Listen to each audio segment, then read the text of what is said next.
Greetings, mortals, peers, and queers. My name is Lady Avalon, the host of Serotonin Studios, and we're here for another episode of Late Night Serotonin. Today we're going to be talking about the presidential race, its effects, its actors, their policies, and their legacies. So, without further ado, I will turn it over to my guests to introduce themselves. Go ahead, AstroFeminist. Hey everyone, I'm formerly known AstroFeminist. I'm currently on the profile Baylor Crash Lefty 2. I don't really post as much content. AstroFeminist got bananaed on TikTok, so I'm not posting as much content, but I do still interact and discuss these types of things with my good friend Lady Avalon here. So I'm really excited to come back for Late Night Serotonin, and I think this is a really interesting topic that we're going to touch on tonight. All right, and PK Dakota, go ahead and introduce yourself. Howdy, everybody. I'm PKK Dakota. I make a lot of random stuff. You might see me riding a tractor in one TikTok and ranting about the revolution on another TikTok and then telling people to vote in a third TikTok. I dip in and out of TikTok. Sometimes I'll jump on, have a good video, then get stuck in the purgatory of 200 to 300 views. Then I'll jump back up and I'll take a little break. All right, delightful. And with our guests introduced, we'll go ahead and jump right into the main topic, as we don't have any theme songs or dancing monkeys. We'll get those eventually. So, today we're going to be talking about the presidential race, and to do that, we're going to cover first the major events of the presidential election so far. And to me, that breaks down into about 5 basic categories. First, the debate between Trump and Biden on June 27th. It was widely regarded as an absolute disaster for then President Biden. He was stuttering, he was slurring, he wasn't quite able to bring his points to effect as well as everyone wanted to. It was sort of the straw that breaks the camel's back. Everyone sort of noticed, man, this guy's old. He just doesn't have the juice to carry forward a political campaign anymore. He's not a very effective political speaker anymore, and that is vital in a presidential campaign. Then, a little bit later, on July 13th, an assassination attempt against Donald J. Trump, which was, if you were online at the time, depending on where you are, left or right, we were in unity that this might have won Trump the election. Everyone on the left side of the political spectrum was dooming a little bit, panicking, as Trump looked admittedly incredibly strong in the photos that came out after the assassination attempt. He was pumping his fist in the air. He was reassuring the crowd that he was going to continue fighting, that he had suffered a minor injury as the bullet had just grazed him and nicked his ear, and that he was immediately back on the campaign trail looking strong. But then that momentum was sort of sucked out of him as Biden dropped out on July 21st. And this was a seismic shift in the party. And later that day, he endorsed his vice president, Kamala Harris, as the main candidate for the Democratic Party. And within the week after that, she was drowning in accommodations and endorsements, even from her greatest political rivals who might have fought for the chance to be the Democratic nominee for president. Then, after that, Kamala picks her VP, Tim Walz, on August 6th. That was just earlier last week. And that is what I was saying to many people behind the scenes was going to make and break her campaign. Could she pick a good VP that would shore up or sink her campaign? It was very delicate, but we saw a lot of energy. And in my personal opinion, she picked the right choice in Tim Walz. So, with the major map of what we looked like, we see Trump running a fairly strong campaign, just like he did in 2020 and 2016. He doesn't have the majority favor of his party. About 79% of Republicans are happy with their presidential pick, which leaves a significant percentage unhappy. We have a third presidential candidate in the race in RFK Jr., running as a third party. He is on the ballot in states like Texas and many others, battleground states, and it is possible that he pulls votes from one side or the other. In my personal opinion, he's pulling votes from the right, but that can be contested as he's scooping up a lot of independents as well. So I'm going to turn it to my guests. PK Dakota, do you think that Biden was forced out when he was dropped out? Do you think it was Pelosi and Obama haranguing him and forcing him out? Or do you think he made the choice himself? I think it probably started off as them like going, "Hey, you're not polling very well. We need to do something else." And I think he was resistant at first, but then he got COVID. The debate was disastrous. You had like even random people like George Clooney putting in his 2 cents about like, "Yeah, Biden's too old. We need a new candidate." So I think he realized, "Yeah, this one's probably not a win for me. I'm going to just strategically wait until after the RNC and then announce Kamala."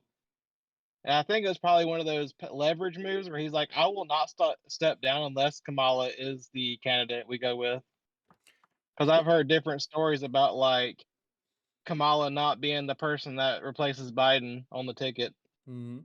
So you think that the question is then, was it the disastrous debate that tipped the scales, or was this in the works all along? Do you think he was always planning to drop out after the RNC convention to sort of nullify all of their attacks against their perceived political opponent? Or was it that debate that was really like, hey, you cannot continue running, we're not going to support you, the party's not behind you, you need to endorse a successor? I think he had always kind of had this strategy of possibly being a one-term president because he did talk about being a one-term president when he was running in 2020. So I think that was always a contingency for them because he was always very aware that, hey, I might get 1 year into this thing and fall over. I might be doing great after 4 years and wanting to keep going. And then he's like, well, everything just kind of went downhill in the first part of 2024. And I think he had already started putting those plans because when you're at that level, everything takes months and months to happen. I don't think there could be a singular flashpoint of like, well, this debate sucked, pull him. I think it had to have been something that had to have been worked on months in advance. All right. And Anna, how do you think that this affects the current race? I think it greatly affects the current race. I mean, I think anybody with eyes can see that like this has drastically changed the presidential race and just the attitude surrounding it. I think there was a lot of like on maybe not necessarily on both sides, but definitely on the Democratic side, a lot of uh, for lack of a better word, despair. Given that he was there is right around that 80 mark. He's up there in age. So I think it was kind of like, well, we're kind of stuck between a rock and a hard place. So I think that him stepping down, not only him stepping down, but then also uh, supporting like Kamala as the new person, the new front runner as the candidate. I think that we've seen like a huge shift in just confidence in the Democratic Party. So I think I'm really excited. Just kind of hope this momentum keeps going. Yeah, that seems to be the sort of coin of phrase of the season is the energy, the hope, the momentum is back. Have you felt or seen a surge of energy for a political candidate like this in the past decade or two? I mean, other than the way people, have idolized Trump, which I want to make it clear, I don't want to idolize a politician by any means.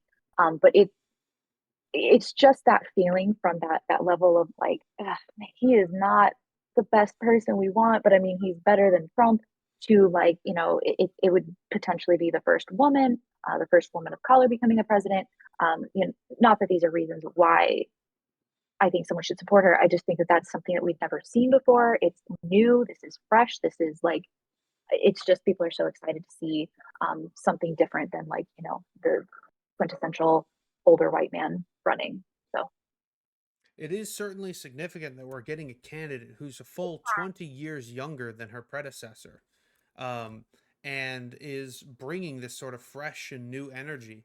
But staying for a moment with that old white man, what will Biden do on his way out? We got a very exciting announcement from the Harris campaign just a few days ago that she was working with the Biden campaign to achieve a ceasefire in Gaza and working, quote, round the clock on this goal. Biden has also proposed in his final days on making several amendments to the Supreme Court and passing several laws. So, my question to broadly the room is what can Biden do on his way out, and what building blocks will that leave?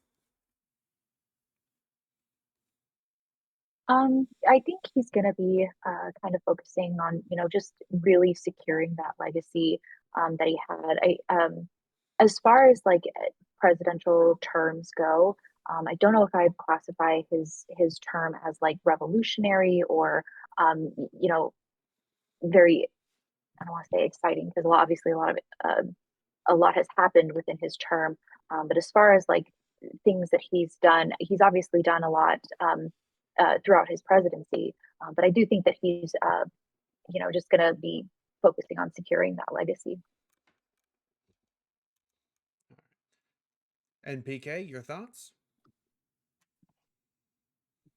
I think he is going to try to pass as far left legislation as he can because he stole the show when it comes to being a progressive president, even though the theft was petty.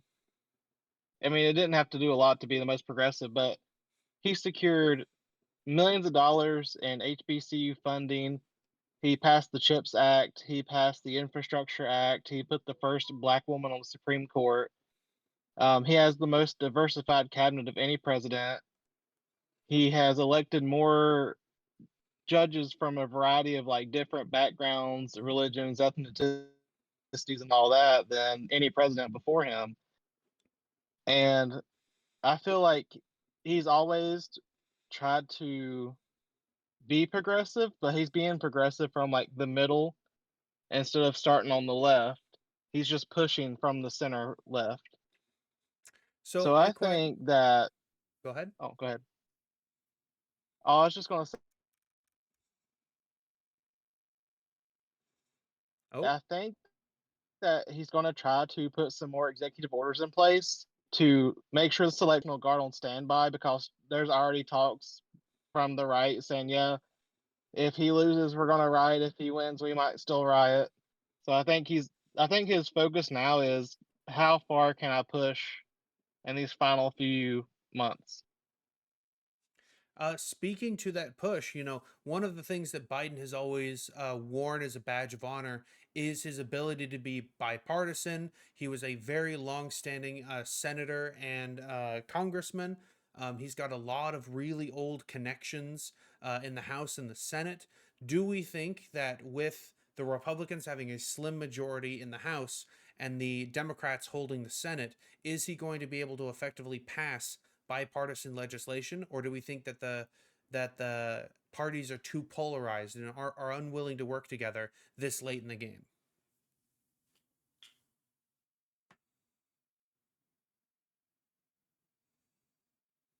I think that the legislative session has already ended for Congress, but I always like to point out to people that in the Senate, on paper, there's 49 Republicans and 47 Democrats because a few of the members have left the Democrat Party. It's not an actual tie anymore. And people like Manchin and Sinema have always fashioned themselves as like centrist or conservatives. So it's kind of scary, and I'm hoping that with the presidential election, there will be a down ballot push to give Harris an actually Democrat Congress so she can pass a lot of these legislations we've been saying we wanted passed for the past 20 years. So, with everything that's on the table, what do we think that Biden's legacy will be?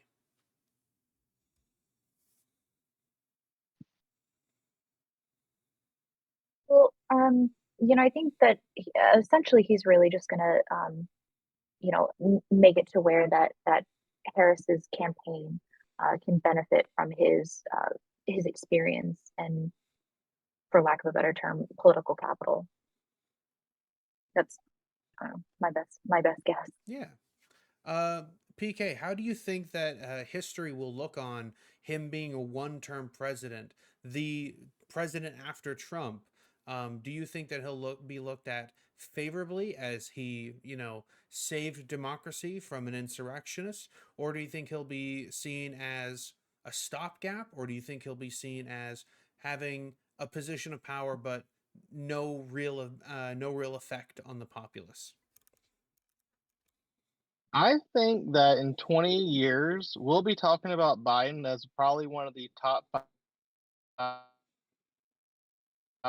presidents to ever be president, because he's done something very few people have ever had the opportunity to even do, and that's to have power and release it. Not like there's a scandal and he has to be stepped down like Clinton, but he literally just pulled a George W. Bush and not George W. Bush, George Washington, my bad, and said, "Hey, I'm relinquishing this power. I'm letting the next generation do what they're going to do with it. I'm gonna let them fly, sink, swim, whatever they want to do." And I think if we stay on a good trajectory with the Kamala presidency, if we get a blue House and a blue Senate, we can undo a lot of these changes. And I think in 20 years, if we go down that path, we'll look so much more favorably upon Joe Biden as like that's where it started. We'll look at all his accomplishments he did with environmental science, trying to protect women's rights with the Congress he had and the executive power he had. And I think that people will look back and go, yeah, if we did not have that dude who did essentially save us in 2020 from COVID, from the far right trying to take over the country, it's going to be probably one of the best moments in history going forward the next 20, 30 years if we can win and stay on track. Strong It's a words. really good point. All right, room. We're gonna go ahead and move on to from Biden to his VP, the presumptive nominee for the Democratic Party, Kamala Harris. Question number one. I'll ask this to PK. What is the energy level on the ground? What's the energy level of the base right now? We went from an old white guy to a much younger politician, even though she's still 60. She's still a boomer. She's significantly younger than Biden. What's the energy of the base right now? It is literally, it cannot be more night and day. I remember meeting with Senator Tim Kaine. I think it was April. I got to meet with him, and he was very calm, collected. He was kind of like, "Yeah, I hope we win. I hope we win." Then he was near me last week, and he is like, the energy level is at 100. At tonight at D&D, we are all talking about like all the things we've seen that we've liked the past 2 weeks. Um, Me, my girlfriend's boss, we're in the Cat Ladies for Kamala Facebook group and TikTok. So I don't want to say it's like cultish, like the Donald Trump people, because they would believe if he said the sky was red, that they would swear by it. But everybody is so happy that we're getting someone that has been more openly progressive, and we can look back at their track record and say, yeah, they're more left than a lot of the other people that's ever been close to the presidency. And talking to centrist Republicans, people that I know that didn't vote in 2016 or 2020, they're going to vote for Kamala. They're like very excited about it. And I'm like, it was such a shock to me because I thought when Biden dropped out, I was like, oh no, here we go. It's going to be one bad thing after another. But the Democrats have just magically got their shit together at the 11th hour and did something I didn't even think was possible. Like, honestly speaking, I thought like this is going to be a shit show. But now Kamala's winning every swing state by like 5 points, and she's up in the polls like 12 points. It's just amazing. It's almost like beyond explanation. Uh, You there? Certainly, the change in energy has been massive, and the way the Democratic Party is suddenly making all of these smart political decisions, makes you wonder, hey, where's this been hiding all this time? Where was this fervent energy? Where was this appeal to the populace? And that leads me into my next question. Kamala has unveiled her first campaign slogan, "We're not going back," an absolutely powerful phrase to contrast against "Make America Great Again." It's a great counter argument. And she is also, as I said earlier, working with the Biden campaign to work towards a ceasefire in Gaza, which is a issue that many young voters are very passionate about. She's scooping up that support with her final acceptance of this position of like, yes, we're going to fight for a ceasefire in Gaza. We're listening to the voters. We're learning from them. She had gotten some flack, and then the very next day she changed her tune. And what do we think is her policy base going to be like? Scooping up this energy, she's got this momentum right now, but is it going to be matched by substantive policy? What do we think she's going to look like? She has the opportunity to take the best from the Biden campaign while also being able to disconnect herself from any of the criticisms of the Biden campaign of like, hey, I worked with this guy, but I didn't agree on everything, and this is my campaign now. So she can take the best parts of his reputation and leave behind any snags and move forward. What do we think her policies are going to be? Is that one of me? Or wasn't sure who you wanted to ask that question. Go ahead. If you want to take it, you can take it. Yeah. Yeah, so we definitely know that she has some pretty strong stances on things like criminal justice reform, climate action, and also healthcare, or like universally accessible healthcare. She's openly advocated for different kinds of like police reform. There was like a ban on chokeholds. Um, ending like, I'm sorry, I'm drawing a blank. Different policies regarding reforming law enforcement. She's been an open supporter of the Green New Deal. I think that was like AOC was involved with that, and also having that healthcare accessible to everybody. So I think that um, I do understand the kind of like the tunnel vision focus on what's happening in Palestine. Um, but I do think that she has shown at least somewhat of a commitment to support progressive values while also addressing, the immediate needs of working families. Mm-hmm. So, I think it's quite notable that we have um, a woman for president during a time when Roe v. Wade was stripped away, and she's so vocally in favor of women's rights. She has stated loudly and proudly that if given the opportunity, she would pass legislation to codify Roe v. Wade into law. She has also said, yes, as you said, a criminal justice reform, which is fantastic. I think we're still in the early days of her campaign, so not a full list of policies has been made fully apparent. But the fact that she has publicly supported a lot of these progressive agendas, we can tell that she might be picking up the progressive aspects of Biden's agenda and carrying them forward, carrying that momentum and that good work. Which leads me into my next question is, what do we think her chances are against Trump? She gave a speech where she said that she had fought fraudsters, and Donald Trump very famously had a fraudulent Trump University. She has fought uh, predators, and Trump is very famous friends with Jeffrey Epstein. She's a prosecutor going against a felon. Narratively, there's a lot of weight there, a lot of meat. What do we think her chances are with all of this energy, this groundbreaking groundswell of grassroots support? She raised it like, what was it, 100 million in one day and then 100 million the next in grassroots support. She's gained hundreds of thousands of new volunteers in dozens of swing states. What do we think her chances are against Trump? PK, I'll throw this to you. I'll throw my hat in on the ring. I think it is a complete wash. It's going to be a complete drubbing. I feel like if there's ever a chance in the modern day for there to be a landslide win, I think she's got it because I've seen some people online. Well, she doesn't have a platform. She doesn't have policies. It's like you can go back and look at her time as the DA, almost a GA, and her time as VP, and look at everything she's touched on and tried to push through and gave her thoughts on. You can tell where she stands on pretty much every major issue. You talk about Gaza, you can go back and look 10 months ago, there's articles about her being outspoken, wanting a ceasefire. She met with the guy and told him to his face, like, hey, I don't support you. I don't support what you're doing. You got about 2 months to wrap this up because once I get in there, we're going to be changing some stuff.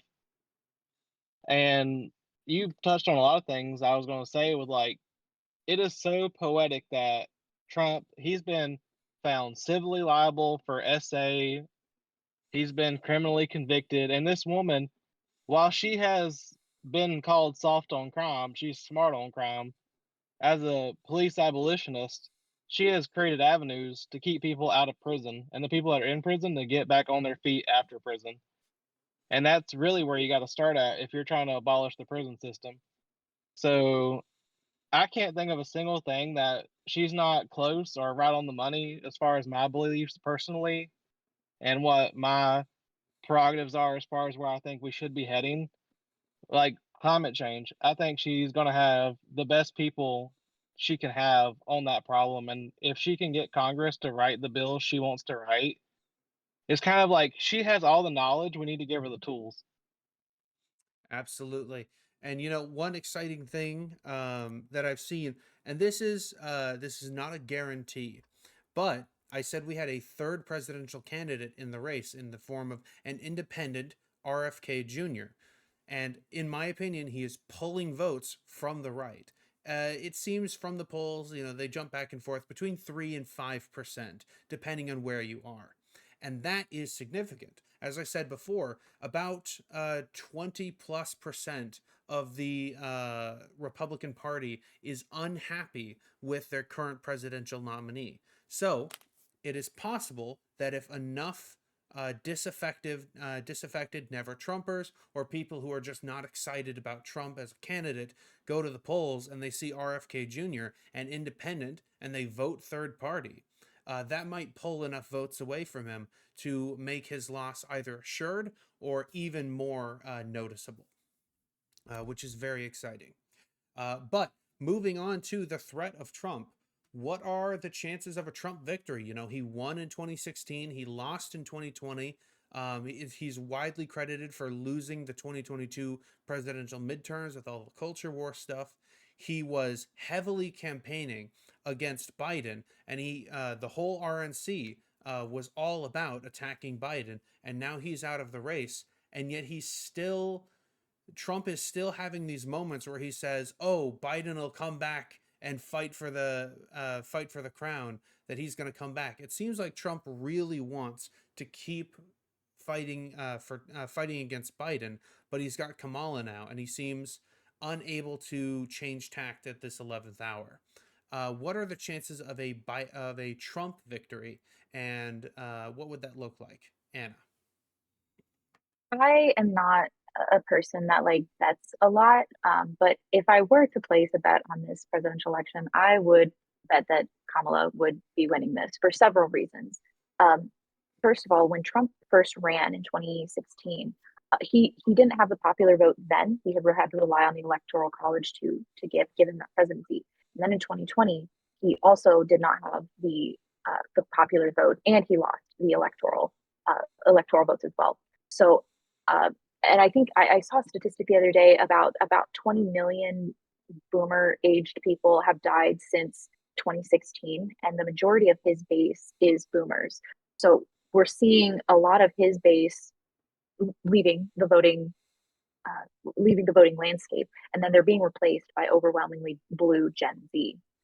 So I really do not see any way that those voters have been made up in this time. He's also been convicted of of several different crimes. it's just things are just not looking good for him. And I think we're kind of seeing that in the way that he's really shifted his campaign since Kamala has, taken that candidacy basically. So, he's not really campaigning in the battleground states. He's been, I mean, he's accepted the debate with her, but he, uh, sorry, he was really kind of fighting it. He kind of backed out of it.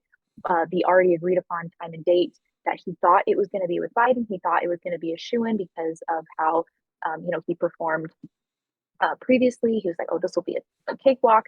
And then Kamala comes into play and he's like, wait a minute, So I think even he's starting to feel the heat. He's even starting to see the writing on the wall. With that, I want to talk briefly about the threat that Trump poses if he does win, because it's always a possibility that that does happen. And we know that Trump, many of the people behind Trump, have been authors or co signers or supporters of Project 2025. And he has stated that he agrees with many of the policy goals of Project 2025.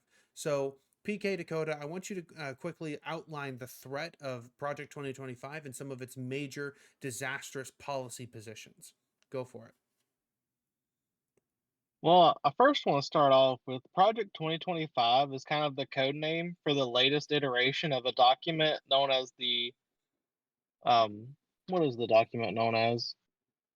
The Foundation for Leadership, I believe it's called. And his Agenda 47 is just kind of a abridged version of Project 2025. It's a massive document. And there's a lot of people that I've been seeing that are mad saying, "Oh, well, it's 2025 this year, then next time it'll be Project 2029." And it's kind of like, yeah, because they've been working at this for literally since the 70s. It's been around that long in some form or shape or fashion because fascism just changes its code. It don't never go away. And if you thought 2016 to 2020 was bad, multiply it times 1,000. They've already stripped away workers' rights. They've stripped away women's access to safe abortions. They've stripped away a lot of medical rights from a lot of people. They're trying to ban any trans rights, any access to hormone therapy. They're trying to, well, they did away with affirmative action. So basically, workplaces are allowed to discriminate again. And it's just going to get a lot worse because we already know one of the major things is for the Supreme Court to retire two of its members, some of the more starting to get tongue tied, some of the more extreme members, just so they can be replaced with younger, even more extreme members. They're just going to double and triple down on the hateful rhetoric, the banning of books, banning of just basic knowledge, basic access to health care, basic freedoms. They've said voting is not a right enshrined in the Constitution, so they're going to start. If they got back in power, that's why a lot of people say this would be the last election if Trump ever won. It'll be kind of like how Russia is, where yeah, there's an election, but what's an election when Putin wins 98-2? Mm-hmm. It's just kind of insane, and I don't think people really understand the veracity of the situation we're in because there's people like in North Carolina, like where I'm at. Mark Robinson has said multiple times XYZ group should be put to death. XYZ group should be put in a camp. I want to go back to a world where women can't vote, where certain people can't do this. He's talked about eradicating whole groups of people. And if Trump got back in power, we would see even more of those people come out of the woodworks for governorships, for attorney generals, just everywhere. Yeah, absolutely. And Project 2025 is this massive document that encompasses a lot of it. Major policy decisions are being made. Trump agreed with completely eliminating the Department of Education and several other departments. They don't like anything that protects workers, so like OSHA and its various sister branches. Um, Going into Trump is such an integral figure. It is called Project 2025, and pieces of this have been in the works for a long time, but the Republican Party of, say, 2000 is a very different Republican Party from 2016 and onward. So, my question to Anna is, in 2029, if Trump loses, if he is no longer able to campaign, if he loses this election, I don't think that he's getting pretty old. He's the oldest presidential candidate to ever run for elected office. Um, will the Republican Party survive Trump, or have they tied so much? Have they hitched so much to his wagon that as soon as he's gone, we will see a major collapse? What do you think? Well, you kind of touched on earlier that there's a lot of people within the Republican Party that are losing faith in Trump himself. So, you know, their values are very like traditional. They're going to have those values even after Trump. Well, if he loses this election, they're still going to hold those values. Um, and they're not going to. They're. I don't think they're going to waver on those when a new candidate comes around. So I don't know if I would say that the Republican Party won't survive, but they are going to have to do they're going to have to do some significant house cleaning within their ranks, and they're really going to have to like look inward on what it is they're actually going to try to run on now, because I do think that he has a very sizable base, a distinct base within the Republican Party, that where the people just idolize him, and they have all the merchandise that has his name all over it. And so that is a really good question as far as like how Trump not necessarily leaving the Republican Party, but leaving the candidacy for as being a Republican candidate will impact um, the party. So I'm really curious to see how that will change, because I do think that will pose some significant issues in the next election cycle. Yeah, absolutely. And just a fun question, last one of the night, as we're capping off here. Do we think that either of Trump's VPs, either Mike Pence or JD Vance, are going to be able to pick up the mantle of the Republican Party after he's gone? Do we think that either of them has the energy and the support needed to carry the Republican Party in 2029 and onwards? I I don't. honestly, Yeah. oh, sorry. No, no, no. I was just gonna say I don't think those two specifically. I think that those two have been very much marked. Mike Pence definitely with how the 2020 election, and how he was simply willing to certify the votes, and how much backlash that received him, or he received from that. And then JD Vance just overall just not having a very good um, just not having a very good introduction into the presidential and vice presidential limelight. So I don't know if it would be those two per se, but that's just my. I was going to agree that I don't think either one of them are going to have anything to do with the Republican Party very much going forward. I think the Heritage Foundation likes to pick useful idiots, and that's why you've seen a JD Vance who is very vocally against Trump. All of a sudden, he's hanging off his nuts, going. I think we'd have to look at the Republicans either having a coup of their own party to get it back, because I think Ivanka's head of the RNC now, ain't she? I I think if Donald Trump ever were to get what to ever die of natural causes, or if ever was not to run, I think they would immediately put up Donald Jr.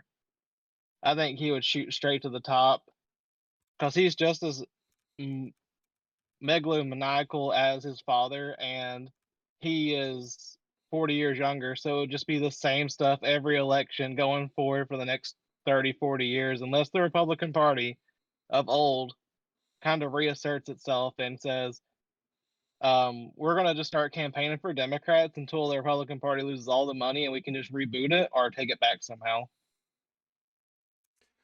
All right. Well, thank you, my guests, for coming on for tonight's episode. That's going to wrap up our show for tonight. Go ahead and introduce yourselves. Tell the crowd your socials. Anna, lead us out. Okay, so I'm Anna, also known as Trailer Trash Lefty 2. I'm on TikTok. I don't really, like I said, I don't really post too much, but you might catch me go a little tussling in the comments section. So keep an eye out for me there. All right, and Dakota. I think all my handles are pretty much PKK Dakota at this point. So find me there. Find me on YouTube. Find me on Instagram. I post a lot of stuff about birds and bird photography on Redbeard Birding.